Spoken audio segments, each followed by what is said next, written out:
What's up, you guys? Welcome back to my channel. Today we're going to be doing a DIY that went viral on TikTok of this snake mirror.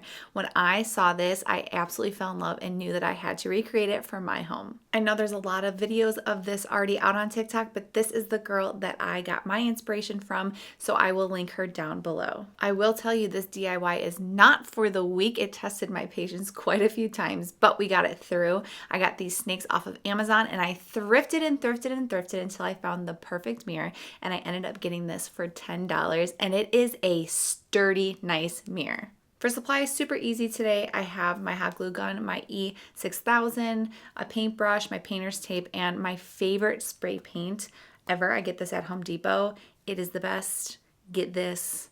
It's amazing. This paint has a bunch of different finishes, but I choose to get the flat black. To start off, I'm going to be taking some of my jewel bags, grocery bags, and taking the painter's tape and just lining around the mirror. I know I'm going to be spraying a lot and I'm not very cautious when I'm spraying. I'm kind of a pretty sloppy person, so I'm going to try and tape this up as good as I can so that if there is any mess ups, it's not going to be all over the mirror and I'm spending a bunch of time just trying to get off that paint. But when you do get paint on a mirror, it is pretty easy to remove just with some alcohol or if you have a razor. But that's all I'm going to do, just some prep steps, and I highly recommend at least prepping because it's easier for the cleanup. And then taking that Rust-oleum spray paint in the flat black, and we are gonna go crazy. Just gonna spray all over the mirror a few times. I love spray painting because it dries down in 10 minutes, so you can get a lot of good layers in a short amount of time. So I'm just gonna spray everything, flip them over, and continue to spray until everything is all covered. Then once it's dry, it'll literally dry in 30 minutes, but I let this dry overnight. I'm gonna go ahead and carefully remove everything from the mirror. And again, do it carefully just in case the paint and the tape kind of got hooked together, because if you go to peel that, it can peel the paint off.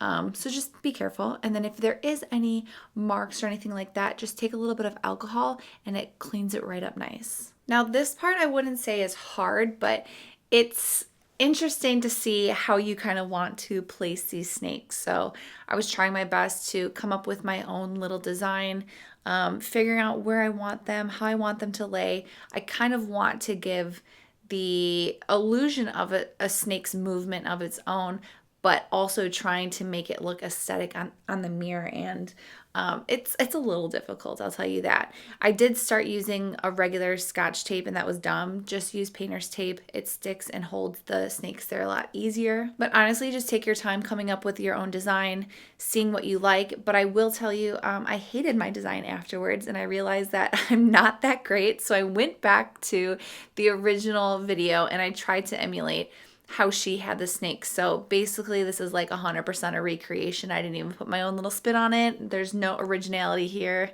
Just trying to go off of hers worked for me.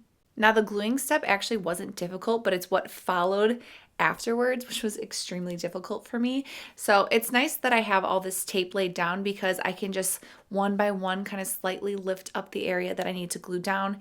And what I was doing 50% hot glue and then the 50% E6000.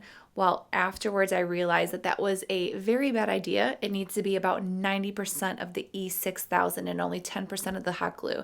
The reason why I used the hot glue was just to have a little bit of sturdiness while that E6000 is drying, because you should let it sit for about 24 hours. And so because I didn't do that, when I placed my mirror on the wall, the snakes were falling off. It was just a nightmare. So use a lot of E6000 and allow it at least a full 24 hours to dry. After it's dry and you start to take the tape up, it does kind of remove a little bit of some of the paint from the snake, but it's not a big deal. Just take a little bit of your spray paint, put it on a paper plate, and just cover up those areas and it'll dry in 10 minutes. And here it is all done and hung up, and I could not be more happy with how it turned out. It is amazing. I'm so glad I came across her account because this is right up my alley. I put it in this little corner and I got all my plants around it and it just looks like it belongs there. I also have a snake plant right underneath, so it's perfect.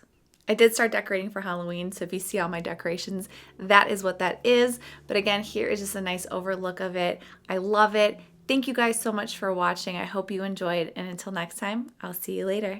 Bye.